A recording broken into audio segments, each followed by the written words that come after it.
ನಾನು ಒಬ್ಬ ಹಿಂದುಳಿದ ಒಬ್ಬ MLA ಈ ತಾಲೂಕಿನ ಶಾಸಕರಿದ್ದಾಗ ನಾನು ಭಾಳಷ್ಟು ಜನ ಲಿಂಗಾಯತರಿಗೆ ಅವಕಾಶ ಕೊಟ್ಟಿದ್ದೆ.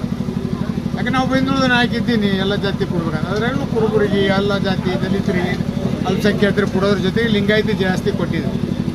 ಆದರೆ ಇಲ್ಲಿಯ ಇವತ್ತಿನ ಸಂದರ್ಭದಲ್ಲಿ ಏನಾಗ್ತದೆ, ಈಗ ನಮ್ಮ MO ಪಾಟೀಲ್ ಬಗ್ಗೆ ಗೌರವ ಇದೆ, ಆದರೆ ಇಲ್ಲಿ ಎಲ್ಲಿಯೋ ಒಂದು ತಾರತಮ್ಯ ಆಗ್ತದೆ, ಡಿಸ್ಪ್ಯಾರಿಟಿ ಆಗ್ತದೆ, ನ್ಯಾಯ ಸಿಗ್ತಾ ಇಲ್ಲ. ಭಾಳಷ್ಟು ಜನ ಲಿಂಗಾಯತರೇ ಇವತ್ತು ಅಧಿಕಾರದಲ್ಲಿದೆ. PLD ಹೋಗ್ರಿ, TAPCM ಹೋಗ್ರಿ, ಮತ್ತು VSSNಗಳು ಹೋಗ್ರಿ, ಎಲ್ಲಿ ನೋಡಿದ್ರು ಕೂಡ ಮೇಜರ್ ಕಾಸ್ಟಿಗಾಗಿ ಎಲ್ಲೋ ಒಂದು ಹಿಂದುಳಿದ ವರ್ಗ, ಅಲ್ಪಸಂಖ್ಯಾತರಿಗೆ, ದಲಿತರಿಗೆ ಅನ್ಯಾಯ ಆಗ್ತದೆ.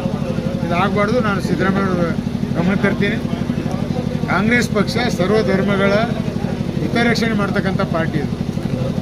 ಹೀಗಾಗಿ ಕಾಂಗ್ರೆಸ್ ಪಕ್ಷಕ್ಕೆ ಒಂದು ಸೆಕ್ಯುಲರಿಸಮ್ ಪಾರ್ಟಿ ಅಂತ, ಸೆಕ್ಯುಲರಿಸಮ್ ಪಾರ್ಟಿ ಅಂತ ಬರೀ ಹೇಳಿ ಇಲ್ಲಿ ಹಿಂದುಳಿದವರಿಗೆ, ಅಲ್ಪಸಂಖ್ಯಾತರಿಗೆ ಮೂಲಿ ಗುಂಪು ಮಾಡೋದು ಸರಿಯಲ್ಲ. ಇದು ಆಗ್ತಾ ಇದೆ. ಇದ್ರ ಬಗ್ಗೆ ನಾನು ಈಗಾಗಲೇ ಜಿಲ್ಲಾ ಮಂತ್ರಿ ಗಮನ ತಂದಿದ್ದೇನೆ, ಪ್ರಿಯಾಂಕ್ ಅವರಿಗೆ.